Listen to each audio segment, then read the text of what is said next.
Now it's not. Hey, welcome to Nerdarchy for Nerds by Nerds. I'm Nerder Doug, and tonight I am bringing about the end times with this nerd. I think, is that the topic? Yeah. Nerdarchist Ted, how are you doing this fine and lovely evening, sir?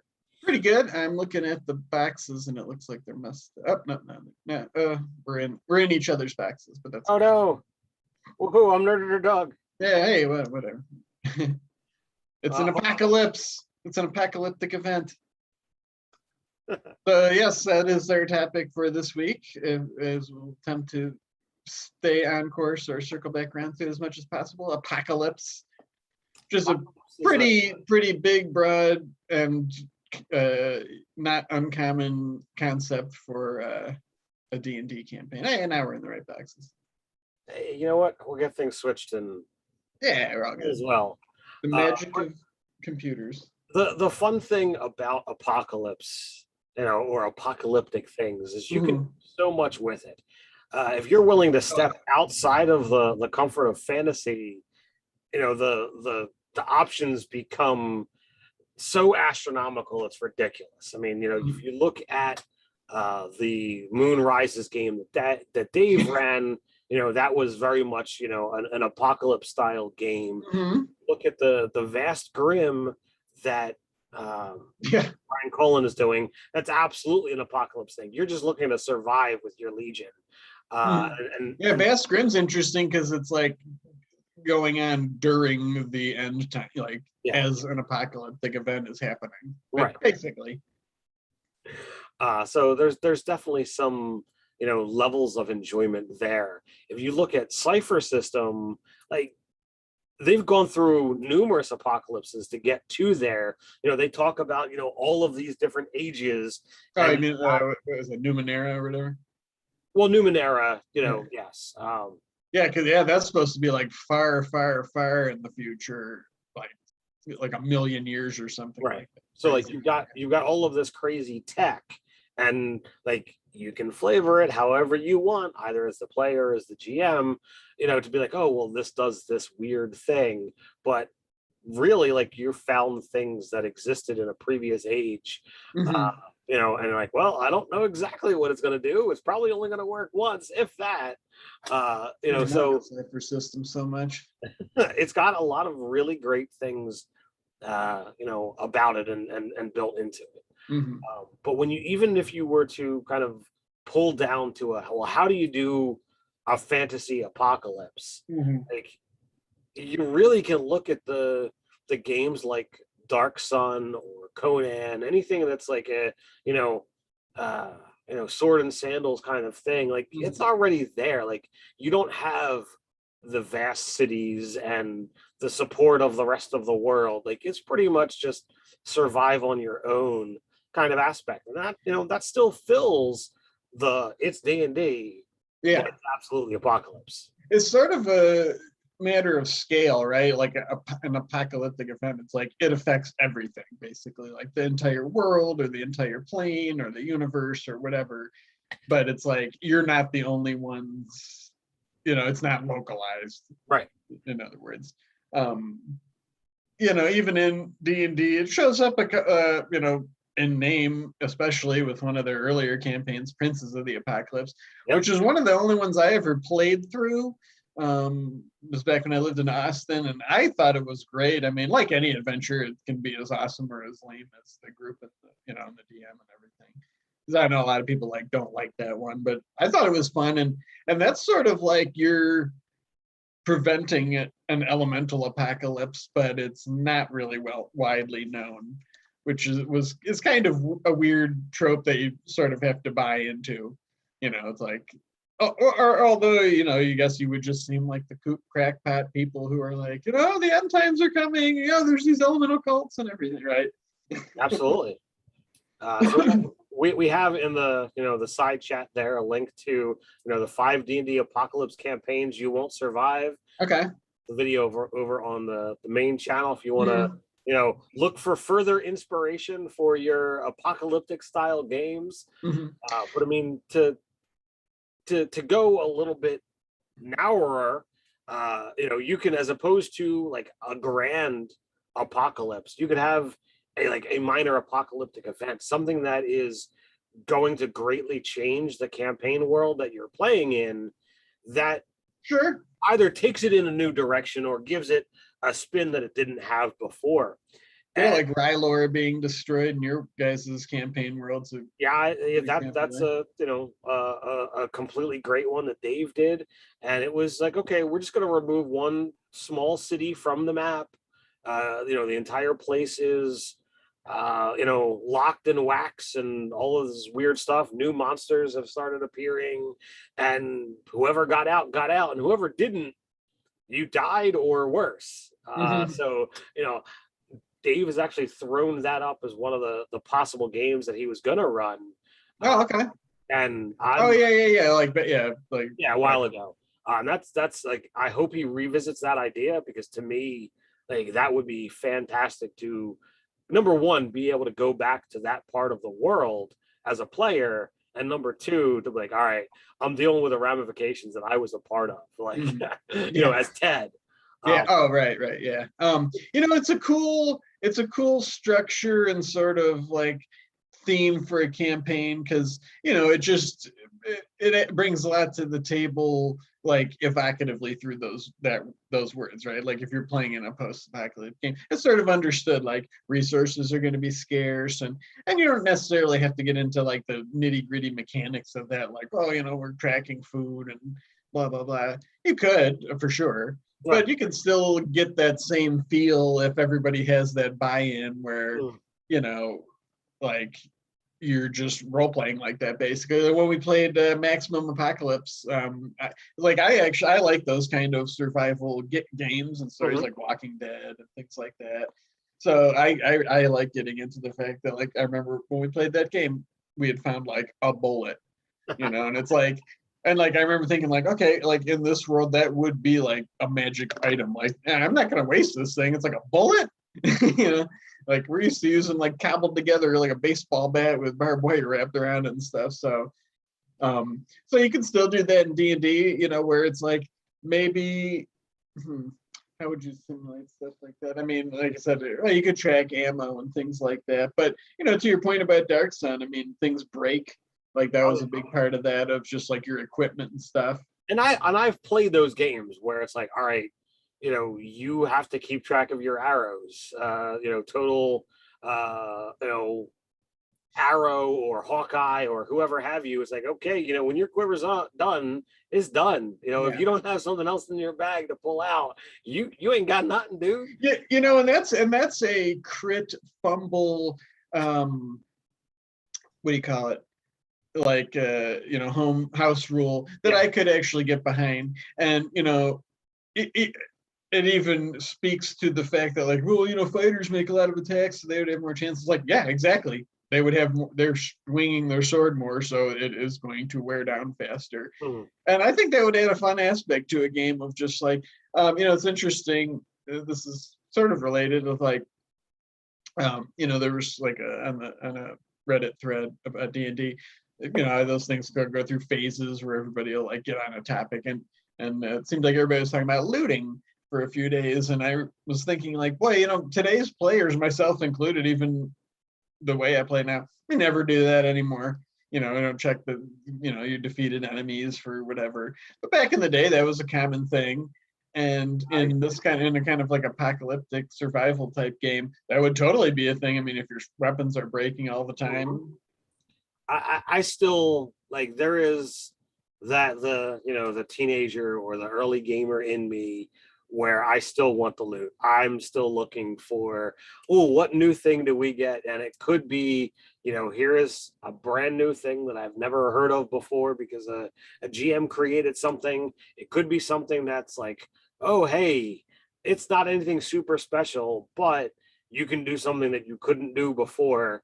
Like, I love all that stuff. And to me, that's an aspect of gaming that I don't think I'll ever tire of.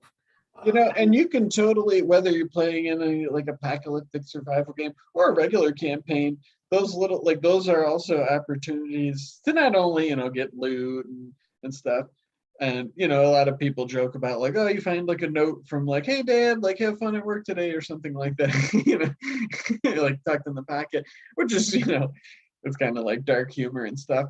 But Yeah. like the same that we talk about all the time and sort of bake into all our products, like out of the box and our things we write, those are all things where like I don't see it as derailing my campaign if a player was like, man, I feel bad. Like maybe we should find out who this guy was and check and see if their family's okay or whatever.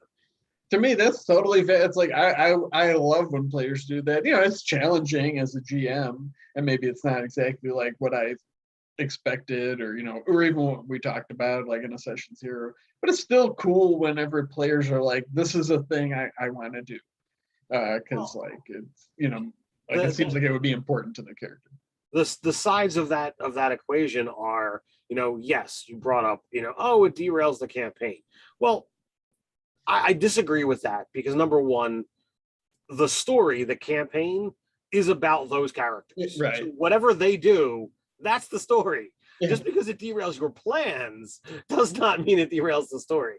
And number two, oh, sorry, go ahead. And number two is if you put something in there and the players react to it, it means they're reacting to an element of the story that you created. Yeah, I mean, you put it there. So if you put it in there like, oh man, I'm going to pull the heartstrings of these guys. They're never going to see it coming. And blah, blah, blah, blah, blah. Well, guess what? They responded exactly as you wanted them to do. And now yeah, right. And you don't want them to? Yeah. And even in a situation where like, well, there's greater survival things at stake or whatever, or as many people like to point out, like, well, the bad guys are still going to do stuff, blah, blah. Even from like a storytelling perspective, it's like, well, stopping to like have a human moment makes what you're doing worth it. It's like, well, if you don't care about any of that stuff, then why are you even trying to survive an apocalypse? Right. Or a post-apocalyptic event if you have like no humanity left in you. You know what I mean? Oh, well, you said no humanity. No humanity left. So that is a perfect transition into Zargon's question. Oh, okay. If you try to survive in a post-apocalyptic D&D setting, would you allow the players to derive, shall we say, rations from slain enemies? Side effect, if not proficient in cooking utensils. So it depends upon what enemies you're talking about. If you're talking about, mutated beasts and that kind of things that might come about by, say, a nuclear apocalypse, that might be, seriously detrimental, regardless of whether or not you have proficiency with cook's utensils. And I, as both a player and a GM, I am not really cool with eating things that are like completely sentient. Mm-hmm. There's a couple of things where like I take a side road, but if you're talking about like a humanoid, that tends to make me a little bit queasy. But if everybody is buying into the scenario and that is talked about and discussed during a session 0, I would totally be okay with it as long as everybody else is. But like as a default, I try to stay away from that kind of stuff. I'd much rather find other elements to put into the game for them to be able to get their, shall we say, rations.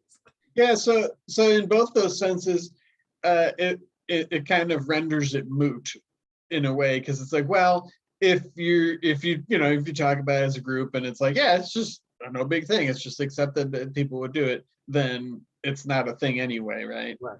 And if nobody, and on the flip side, if nobody wants to do it, you're just not going to do it in the game. But I would say, to speak to like the initial inciting thing of this, like the humanity of it, it's like, well, like think about that Donner Party, right? Like that's famous. They were thrust into like really terrible situation, and even then, it wasn't like they were just immediately like, hey, let's eat each other. It was like, a super dark thing that they came to after a while of suffering for a long time. So and there's also a difference between eating someone and right, that was trying to kill you, possibly to eat you themselves. There is I can't remember the name of the book series, and it really is going to bother me right now. crap. But I read it a number of years ago, and I really loved it. But it was kind of related to not only apocalypse, but the this whole eating people questionnaire as well. But it was based in modern times, and all of a sudden the laws of physics did not work the way everyone expected them to. Like electricity kind of stopped working to a major degree, and it sent the world back into the Middle Ages, to a lot of extent. So like the people who were trained in archery and swordsmanship and that and all of like the rudimentary survival skills and even creation skills wound up becoming like the pillars of communities because they knew how to survive, in this kind of world. And like there were people who didn't have any of those kind of skills, and like it takes it takes these several groups together and how they wind up forming a community. And of course there's a primary antagonist as well, but it's kind of in the, shall we say, the dead zones. There are people that are referred to as just eaters, and they devolve into cannibals that go out and eat whoever they can, and they'll form communities and what have you. And if things get scarce and there's no one walking by, what's to stop them from turning on each other? And like the mentality that the author gave the eaters, they really have to devolve, because in order to have, still have a rational brain, but to see someone who is of a thinking mind and still consider them prey is kind of weird. So it was very, very interesting. So like you could totally have that if things broke down, even in a D&D world, and you wanted to have cannibalism as a thing, you could totally have that, be there. And you get your lizard men, of course. Hey, our chained one, the chained one has a dark content warning and our own take on cannibalism, which I think if it is for spellcasters and stuff. So I'm going to guess that you didn't read Van Richten's guide cover to cover. I did not.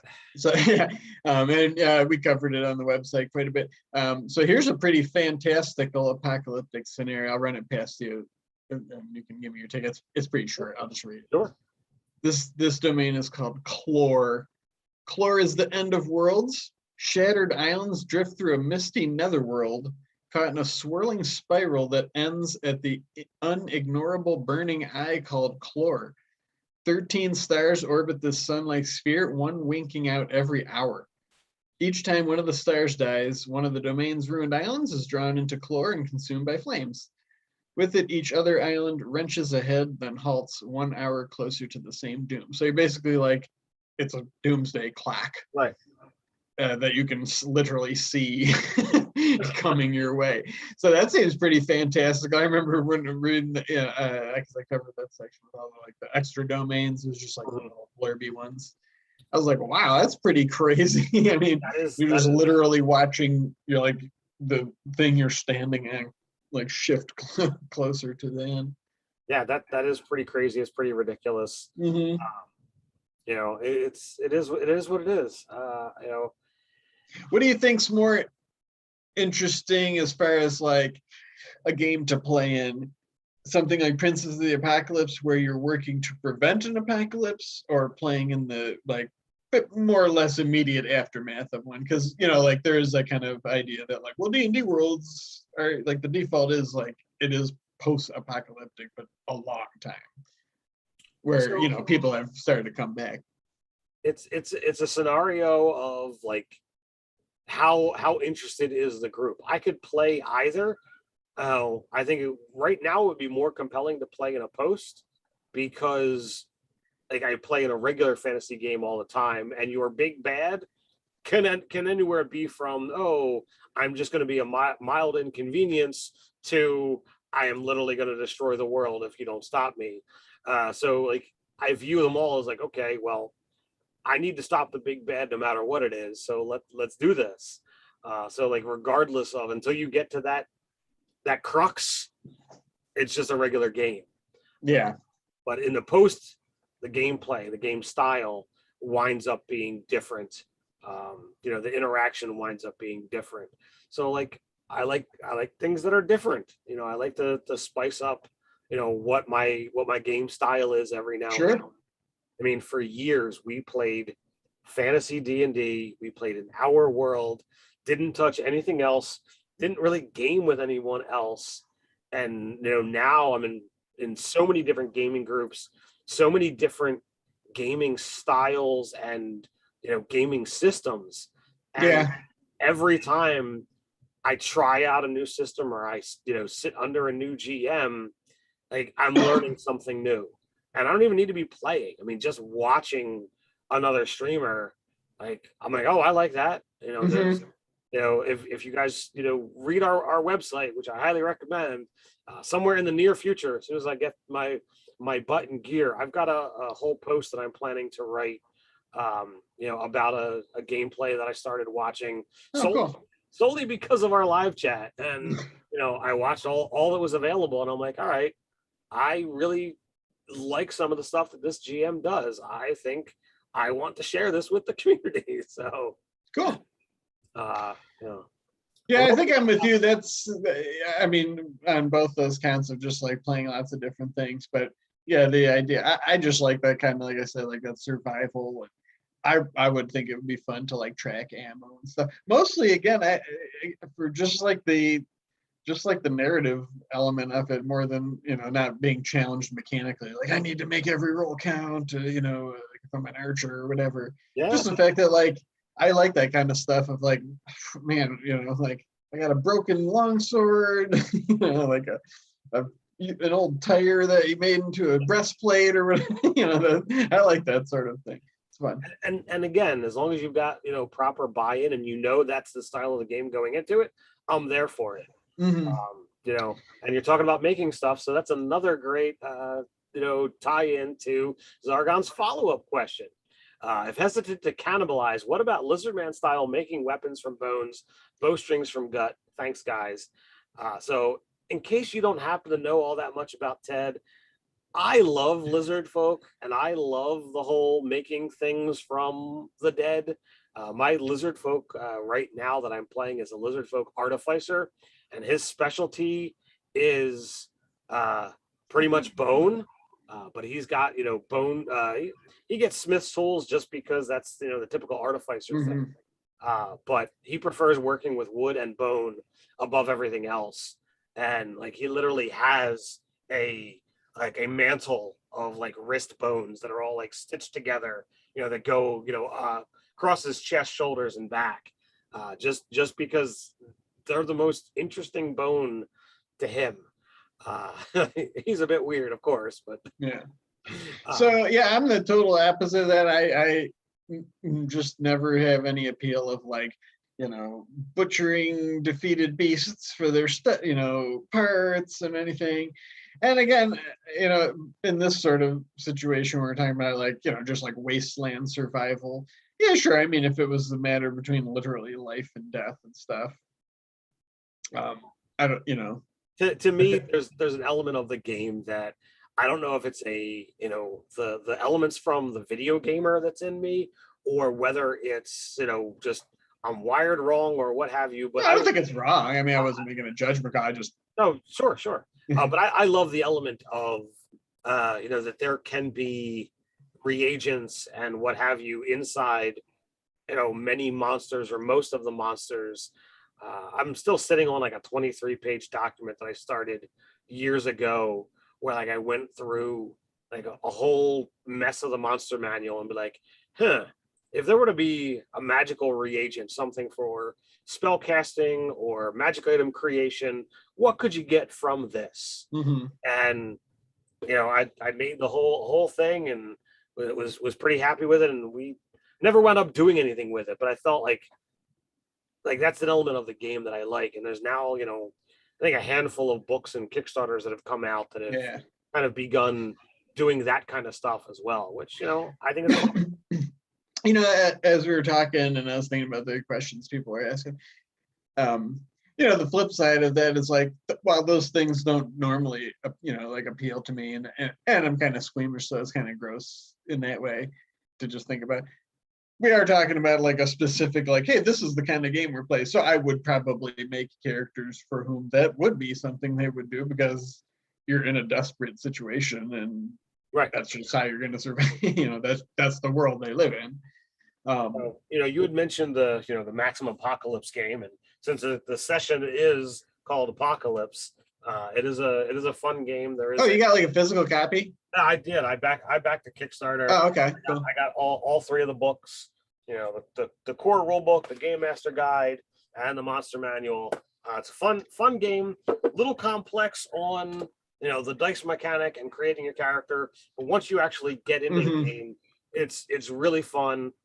We actually have a lot of the character creation is just making it easier when you're playing, because it was a lot of just like dividing the score by like different things, because there's like different levels of there is a D&D lesson, I'll say, in bringing that game up, is like sometimes just play another game if you want that experience of like that whole, and this isn't to say like you can't do those kind of things in D&D, but there is something to be said for like a game that is built around doing like that exact thing. Like the mechanics of it are made for like with the crafting and all that stuff to make it really easy. And then maybe you have some ideas that you bring back to your D&D game too later on. But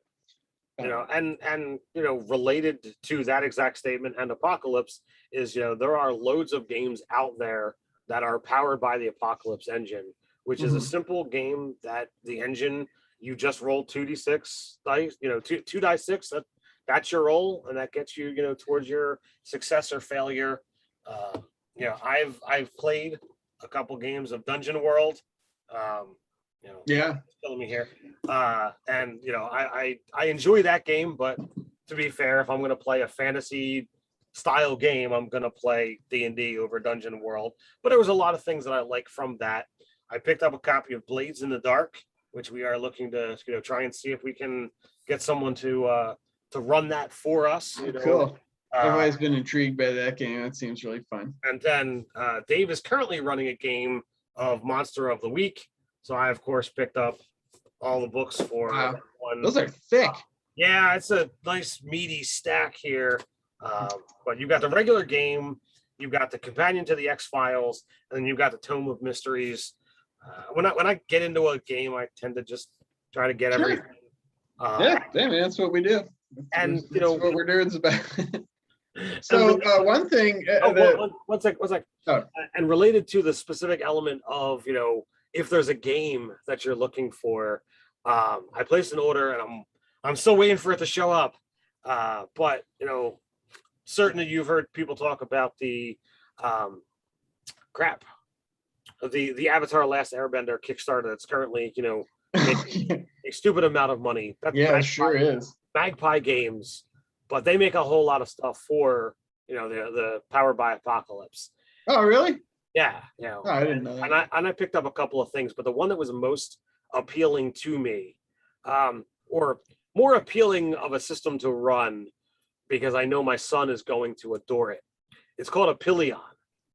Okay. And you literally play dragons. Okay, it's a PBTA game. Yes. That's cool. I'm anxiously waiting for that one to show up. So the playbook's just like different kinds of dragons, basically. Yes. I don't have the book yet, but I'm eager to get my hands on it, so that sounds fun. Man, that Avatar Kickstarter's almost at 7 million right now, and it's still got 9 days to go. Well, with 9 days left, that's that's enough to get them to the 7 and get that mega stretch goal that they. Oh, is that one of them? I haven't been paying. I backed it. I backed it for a crazy amount. Hey, good for Magpie Games, man. I mean, that's been around for a long time, I think, right? That's a pretty familiar name to me. Yeah. They've got a lot of things. I mean, Robin was talking like they made the Root RPG, which was another thing like I looked at and I debated for a little while, and I wish I had kind of got in on that. Yeah, one. that game looks really neat. I didn't back it either, but yeah, same. I mean, if I backed ever, I'd be broke. Like, there's so many cool things out there. One thing that Maximum Apocalypse does that I like is with the crafting, how it's like, well, you just basically collect like widgets. I don't remember what it was called, but they're like just crafting units. Right. It's not like you have, fuel and metal, and it's just. And there is a 5e post-apocalyptic hack that also does that from a few years ago called Hellscapes. I just thought of that while we were talking. But yeah, it's like basically just like crafting units. I don't remember what they call them in there, which is an awesome way to go if you want to incorporate like just that part of this into like a D&D, because this is 5e too. So it's like, I mean, it breaks down like how many units it takes to make a sword and stuff like that. So that could be really fun. But yeah, that kind of stuff's pretty neat. I like that scarcity. It can be fun, and even if you just play a one shot, like it can still be fun to have like just on the ropes constantly and stuff breaking. I think it is worthwhile to actually experience different styles of play and different games, different rule sets, because there's always something that's a takeaway. Sometimes it's negative and it's like, okay, I don't prefer or I don't like those kinds of games, and I'm just going to avoid them in the future. And you've walked away from that. But a lot of times there's almost always something that I feel is beneficial that is a nice takeaway. I actually had a session of my kids' game, which we haven't played in a long time. I feel it's been months. Oh wow! And like, I'm wearing a shirt with a whole bunch of bees or hornets on it. I was wondering that. I was like, oh, what is that? Is that like Hive from DC Comics or something? This is just a fantasy shirt that I had picked up a while ago, and I dig it. We had ended with them getting ready to go assault this beehive. Okay. And like, we've been sitting on this cusp for a long time, and I'm like, all right, well, I'm just gonna I'm gonna wear this shirt. I'm going to get things ready. And I set up, things to, like, I didn't go crazy with the terrain and that kind of stuff like I normally do, but I had, stuff out and ready to be able to throw down. And like, the players did everything they could to like stretch out getting to the hive for like 2.5 hours. Wow. And then as soon as they got to the hive, I'm like, okay, here's the setup. I'm going to run to the bathroom. They had all the information. I come back, and they and in those few minutes they discussed how many ways can we avoid a fight. And they literally walked in, got what they needed, and got out without a single combat. Like, hey, I'm like, what the flip? Good on them. This is the kids' game, you said? Yeah. You mean like they did, like they snuck in, or they like just sort of talked through? Combination of invisibility and stealth. Hey, that's great. And like, to be fair, don't get me wrong, combat is is my least favorite pillar. But to see that there were two 13-year-olds and 9-year-olds, adult, and it's encouraging. My nephew, who I don't know if he's 14 or I think he's turning 15 in a couple of months. I don't know if maybe let me ask you if you'd agree with this. Like, combat, when I'm the DM or GM or whatever, it's kind of like a backup tool when the players aren't doing anything.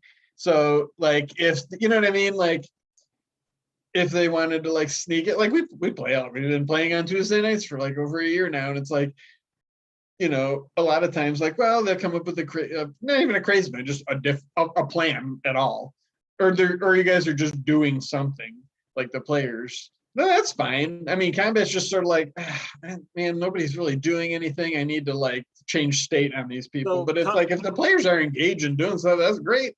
All right, so I say combat is your default obstacle. Yeah, I think that's a great way of putting it. If you have got a way that allows them to get past it, for however way, whatever the obstacle is, we choose to go around it, we talk our way through it, we magic our way through it. Like, there's loads of different ways to get by it, get around it, get through it. But if all else fails, you can default to combat. Yes. It's sort of like an easily understandable obstacle. I am almost always, oh, you don't want to fight? Sure. Let's find a way to do this. Now you roll like crap or you come up with a crap plan. Okay, we're doing this. Sorry. Right. But like, even in your kids' games, like, well, that could be super engaging of like making sure people are invisible, navigating your way, like hiding. They knew what they had to do in the beehive. And they're like, all right, fun. Invisibility lasts an hour. So they tracked their spell slots. They're like, well, if I do this, you've got invisibility, you've got invisibility, you've got invisibility. Crap, there's 5 of us. We can make this happen. Mm-hmm. So they got in, they cast some spells inside while they were. Yeah, that sounds awesome. Was it fun? I mean, for you, obviously. I was into the session, but like there were things that developed in the game that was outside of like the typical realm of what I thought was going to happen today, and cool. It was a blast. Yeah. So there's a great question in chat. I feel I'm able to answer for 261. Yeah, from a DM. So it says, so it's been about 4 years since the last DM'd. I've been a player since. When I run, I need a very linear, as close to campaign. My friends want me to run Saltmarsh. Is it as clear as Phandelver or less? I have played Phandelver. I've read it. I've ran most of it, and I've ran Saltmarsh. And I would say, to answer your question, Saltmarsh is more linear, only in the sense of it's more like those old school ones where like like there's an adventure location and you're at it, and between them it's just like basically it actually delves quite nicely into like downtime rules of like specific, like here's what happens when you use downtime in the city of Saltmarsh. And so I like Saltmarsh better. I think it's great. Your experience was very different than mine. Now it's very possible that with Jake and stuff. With Jake's game, like he makes a lot of changes, sure, and what have you. So like it's very possible that all of the issues and conundrums were because of how Jake chose to run it. But I could tell you one thing: my character in that game will never ever touch a foot in Saltmarsh ever again. Just there it was a crap time, and those people are not worth saving. So I sort of like all of the campaign like official things for different reasons. Like I like that one because like I said, they all of them lean into one little aspect of the game, which I just find interesting as a player and DM. Like I like how there's like specific downtime stuff for Saltmarsh.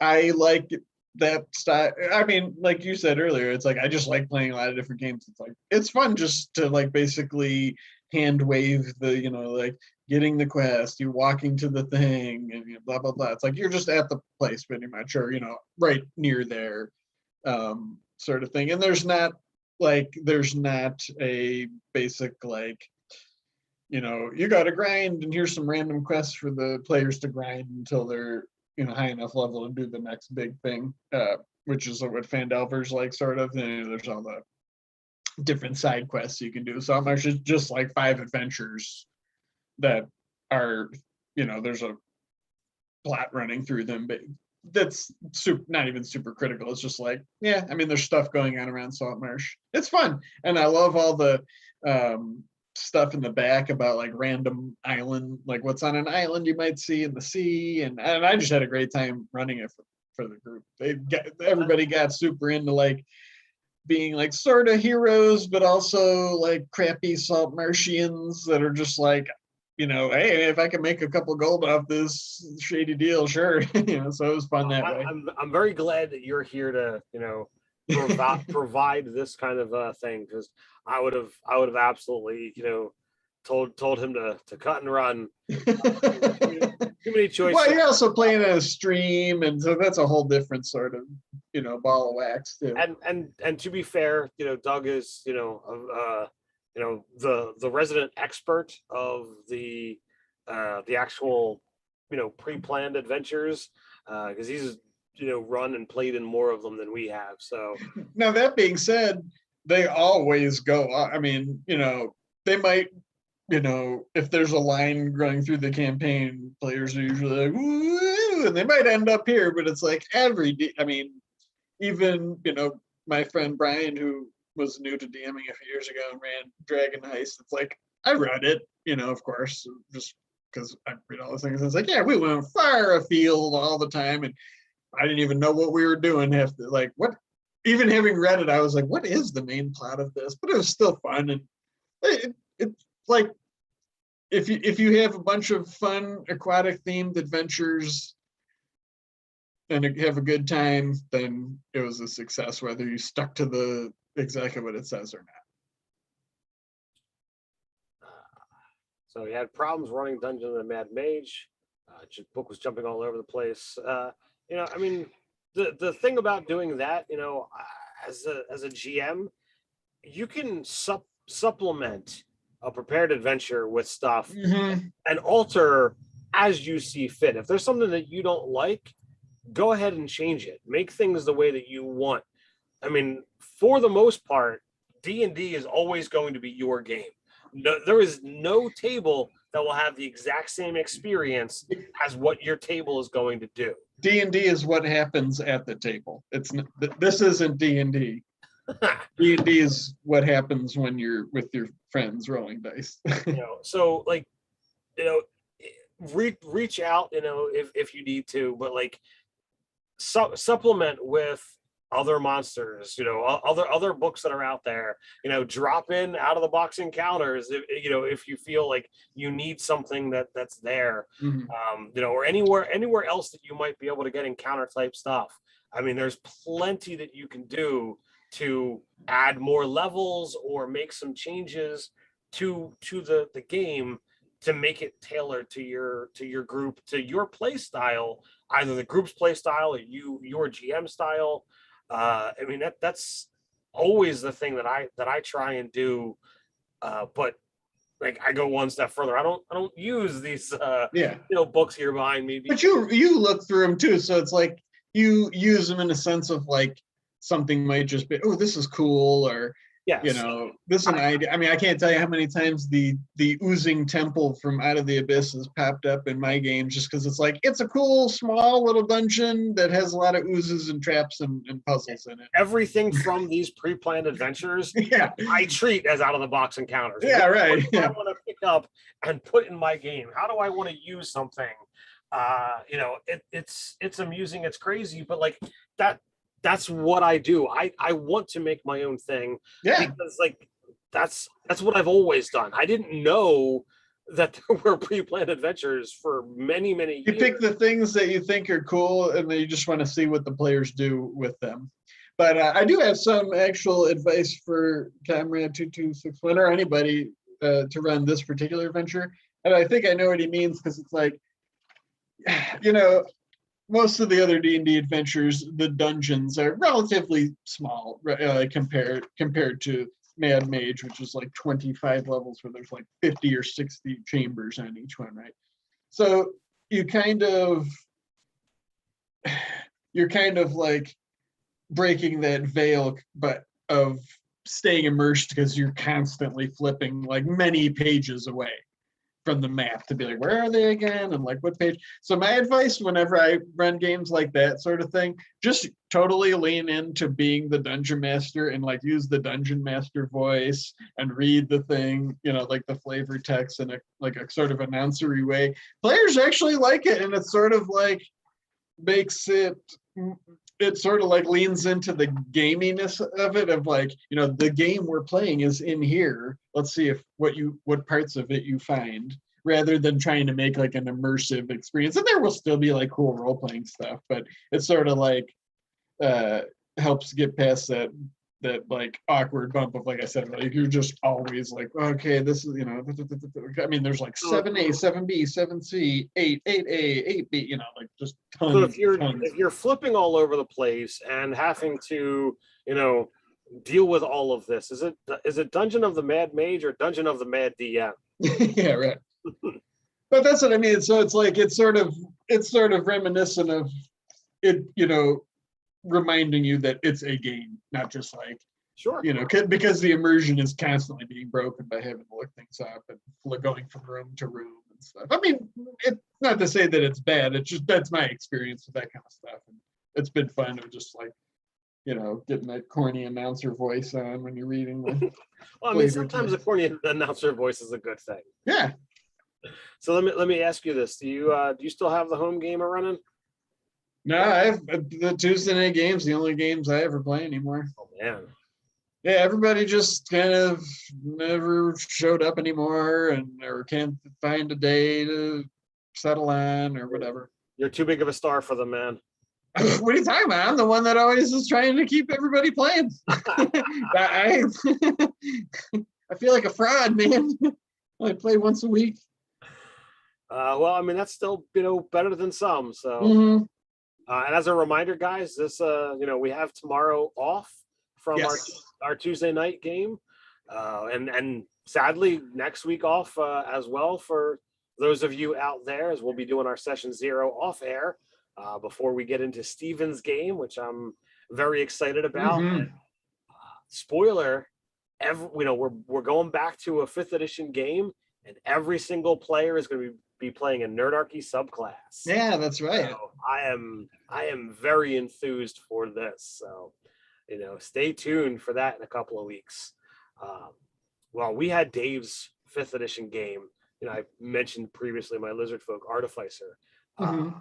And like this game is just whack off the charts, like the crazy the dinosaur, like the Lost World sort of. Yeah, the Court of Worms game, which we found out that the Court of Worms is where the Emperor dragons, which are like the whole like couple tiers above Ancient Dragon, they're basically like deity level kind of things. But they meet every so often to discuss the ongoings of their part of the world, and they call that the Court of Worms. So like we finally figured something out. Oh, cool. I've said this several times. I've never been a big dinophile growing up. I wasn't super into dinosaurs, and I mean, not to say I don't like them. It's just whatever. I was indifferent. But man, ever since you guys talked about before you started playing that on a live chat when I was watching it, what do you call it? I just think that'd be so cool. And that sort of could like tie into that sort of survival thing too. If like, take out like dragons and everything and just make like fantastical dinosaurs, like even regular dinosaurs. But that one Magic expansion, I think there's one of those plane ships where it's Ixalan, I believe it's called. I believe so. Yeah, and that has like the dinosaur, like the ultimate, like they're fantastical dinosaurs. So they're like bigger T-Rexes, like big feather headdresses that are like the sun god. And that'd be awesome. Of just being like the puny humans that have to survive, in this world. That would be very fun. And that could be pre or post-apocalyptic. We all know what happened to the dinosaurs in real life. That's true. I mean, that would be a pretty crazy and ridiculous kind of game to deal with. But with Dave's game, this past weekend, the session before ended with, this dragon spirit, which had kind of taken on a humanoid form and been our mentor, pre-campaign. And the campaign has been all about trying to find the mentor and find out what's wrong with him and get him fixed. And we failed in a lot of different ways. But like this dragon spirit winds up getting possessed and taken over by another dragon spirit that we thought was like long gone. And we ended with being shunted back into this dragon's treasure hoard. So I thought like, we're going to start off the session and we're going to get to raid a dragon's hoard. And I'm like, this is fantastic. Meanwhile, like 3 out of the other 5 players in the group are like, man, we're going to die. We're going to die. We're going to die. I'm like, what are you talking about? I'm like, we're on easy street. And, so like Dave starts off the session. He's like, all right, everybody, roll a D4. I'm like, what? And, he basically put, the 4 corners of the room and based on what you roll, determined what corner you started in. and he went into the Tome of Beasts, and I know it's called a treasure golem or a horde golem or whatever, but this thing, I honestly, after it started going, I thought we were dead. Like literally the round before we killed it, in one turn it dropped, like straight up dropped 2 of our players.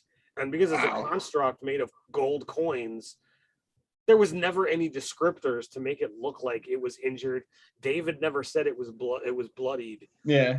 For like half the combat, like if you went into melee with this thing, you were just getting jacked up. We were 7th level characters, and it was rolling 6d10 damage on us. Like it hit hard. So like I really thought that we were going to die, but it was pretty cool. We survived. We got to then loot the horde, and since it was described as there are walls of gold coins, you can pretty much just say you have unlimited wealth. You can write down how much you want to take. I mean, we're approaching the end of this campaign anyway. Yeah. But it's like, just like, go ahead and make that sideways 8. You got enough. Hey, a post-apocalyptic event, speaking of wealth, is a great opportunity to, like, make a little interesting world building of like, what is currency? Like maybe, I mean, it could just be as simple as like, reskinning gold pieces as like Dragonlance as steel pieces or something where it's like, that's useful to them, right? Like, going in with gold, but I can smelt down steel to make weapons and armor for this like massive apocalyptic war taking place. So that could be an interesting thing to do. Theodore Minnick has got it right. Yes, Dive the Fire is the first book series that I was nice. First of the book series that I was talking about. Hey, that's got to feel good to like have that, and brainworm gone. They make the joke about what is it that caused technology to start failing, and the ongoing joke with one of the characters, it was alien space bats that did it, right? Oh, okay. So thank you for that, Theodore. You got an extra inspiration if you ever get to play with me. Mary Margaret Brand says, is there or would there ever be a way to get something like Thor's hammer as a weapon? Marin Parks just took the words right out of my mouth. The Hammer of Thunderbolts is basically Thor's hammer. It's been in D&D every edition, and I believe it off. I don't know if 5th edition for certain, but I'm pretty sure that also. I know in the past it's like if you're also wearing like a girdle of storm giant strength, it's even it's like you basically Thor, right. Like at that point. And the minor version of Mjolnir would kind of like be your dwarven thrower. Yeah. Because you can throw it and it automatically comes back, and that kind of power has been added to like other things throughout the editions of D&D and what have you. In fact, the weapon that I use on as my primary weapon on Thursdays, or Thursday night's game, I should say, is a modified dwarven thrower. So it's kind of cool to have that kind of thing. But one of my many Skyrim characters was an orc blacksmith, and I just literally only ever wore like the blacksmith apron and used the big hammer and stuff. And that game, if you ever played that game, it's pretty cool. I mean, you could literally just like become an awesome blacksmith and like craft everything. It's pretty cool. Sure. All right. Here's a question from Double_. All right. If cold iron hit the Feywild, would that leave it in a post-apocalyptic situation? I mean, if you wanted it to, sure. I think the problem of like a meteor falling from the sky, like there's an element of heat to it, so I don't think that would be specifically cold iron, but I don't know what makes cold iron. Well, I always got the sense that it was like to represent like the industry of the mundane world. It's just like, that's why it was sort of like anathema to fairy creatures, because it's like, well, we're ephemeral, ethereal things, and it's like, what is this artifice of man? It's like a worked metal. That was my always interpretation of it. I was always told that cold iron was like, like things made without using heat to craft them. I don't know. But to explore that a little more, I mean, we were talking we're already talking extraplanar stuff, so it could be a meteor from another plane that is rocketing through the planes and Sure. and is on a collision course with Queen Mab's castle or something. Who knows? And meteors or post-apocalyptic things are absolutely a way to go about doing things. I kind of like started off by talking about, Doug was talking about how, Dave messed up Rylor in our world. Yeah. I wound up, how did that happen in the game? In the game, there was basically a Tarrasque-esque style creature that let loose from a spaceship that was like underneath the ground. Oh, okay. And, after we let it loose, we tried to fight it, and it wasn't really reacting to what we had to do. So like we went into the ship to investigate, and like, okay, well, you went into the ship to investigate. It went off and destroyed a town. Sorry. And then whatever became of it? So we wound up having to chase it down and deal with it with information from within the ship, but not before Rylor was destroyed. Here's a question from Calm. Oh, but you had a point there. Yeah. So like I brought a number of meteors into the world in between my campaign 2 and campaign 3. So like it actually caused some major chaos and confusion and a bit of apocalypse going into my 3rd campaign. So like it can be done just in stages. It's all in your imagination. So first of all, Calm, you're nuts because they miss weapon speed from earlier editions. I'm just kidding. People I honestly because like weapon factors are definitely not anything I care about. But so therefore I read it as a weapon of speed. I'm like, yeah, man, an extra attack. I think he meant like the 1st edition. Like if it's a battle, if like you have a dagger and the opponent has a battle axe, and your initiative is the ship's up. You're using a dagger, your weapon speed is -4. You're using a 2-handed sword, it's like +7. Something like that. But the actual question is, if a favorite previous edition rule, and boy, I kind of not jokingly, seriously say I liked 4th edition's gaminess rules to it the most. So anything from there, bloodied. I liked the reflex save and the saving throw system better. But I'll say bloodied. I'd say that's my favorite. We still use bloodied in our game. Yeah, and there was many creatures who was like, if they're bloody, then this happens. And D&D even like Sahuagin, I think, kind of, or no, it's like if the opponent or if the creature has less than which if you're bloodied, then they get more powerful. They get frenzied. But I would say I actually kind of like the idea of, like it doesn't fit with the style of 5th edition, but like your flat foot and your touch AC. I mean, I like those things about, it's not just advantage, and some things really just ignore armor, and advantage isn't going to cut it. You liked the sort of nuance to the AC of like what kind of the attack was. If I had to pick something, there have been times where I've wanted that. Sure. I think that there are challenges. I mean, I literally had a situation in my game today where like there was a surprise attack, and I'm like, does really advantage cover it here? And it made sense a lot. Yeah, like things like ghosts and stuff, I believe, or incorporeal things. It's like you had to use like your touch AC or whatever, because it's like they're just reaching through your armor. It doesn't matter what your armor. They don't care about your plate mail. Yeah, right. They're gonna get you. Yeah, but your dex would help because it's like you can still dodge out of the way. So yeah. So like, was that touch AC? It was like just your dex, not your armor. Correct. Yeah. And your flat. And then flat foot, it was just your armor. Dex. Yeah, that totally makes sense. And that wouldn't be that's not even really that crunchy. I mean, it would be pretty easy to calculate that if you wanted. It gives you 3 armor class stats that you need to track.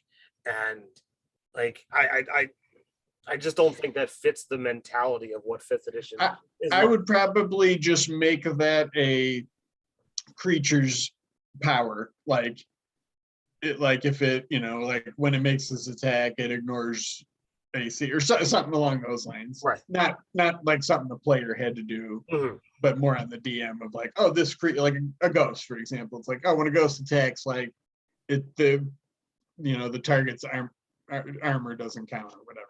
So I would clean up the language, but I think I would do that. It's out there. And that'd be pretty easy and kind of add a lot of different, sort of like challenge and options. But I would also I think that there are times where I've also longed for the variety of different saves from second edition.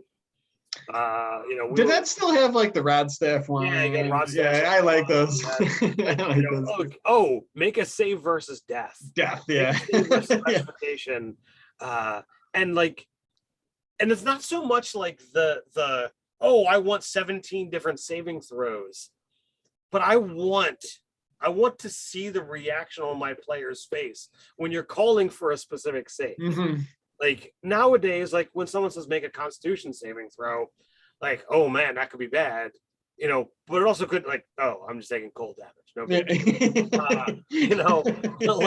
All right, make an intelligence saving throw. Oh crap, is this a domination? Is this psychic damage? Like, that there are different nuances. That's a good, okay. But when you say, all right, everybody, I need you to make a save versus death. That gets everyone's attention. That gets their attention. And, it's just, it's a different style of game. And boy, it's interesting. That's something that has changed a lot in every edition is saving throws. There've always been saving throws, but first, second edition had those. Third edition had reflex, will, and fortitude. Yes, that's it. And then fourth edition, it was usually just I don't even think there was saving throws. It was just like things just attacked your whatever. It was like the power would just make like, oh, you have to. It's attacking like using your whatever is the AC basically. I think. Aaron Parks, 100%. He missed out Stone. Or he just had like 100 points of Stone Skin DR, basically. No, Stone Skin just stopped X number of attacks. Did it? Yeah. Oh, I'm thinking the third edition. I think it just like you had like 100 hit points, like temporary hit points, basically. And it was like, it was a fantastic thing. Like there was even a time where like it was used in a novel, and I'm like, yeah, that's so cool. Like I know how that works, and like fifth edition Stone Skin is horrible. Like, well, Margaret Brandt, you are in luck. There is many opportunities for a Mad Max type of game in D&D. There's Descent into Avernus, which is like a fiendish take on sort of elements of that. There's that game I mentioned earlier, Hellscapes, which is a 5e hack specifically for post-apocalyptic games, of which a gasoline shortage is one of them that you can do. In Descent into Avernus, you can even have a cool thing like that. Yeah. And there's a game that Ted mentioned earlier, the Maximum Apocalypse, which is a pretty sweet indie game from our friend Scott Ools, I believe his name is. That is, again, just or just however you want to run it. I mean, a lot of it's just that's.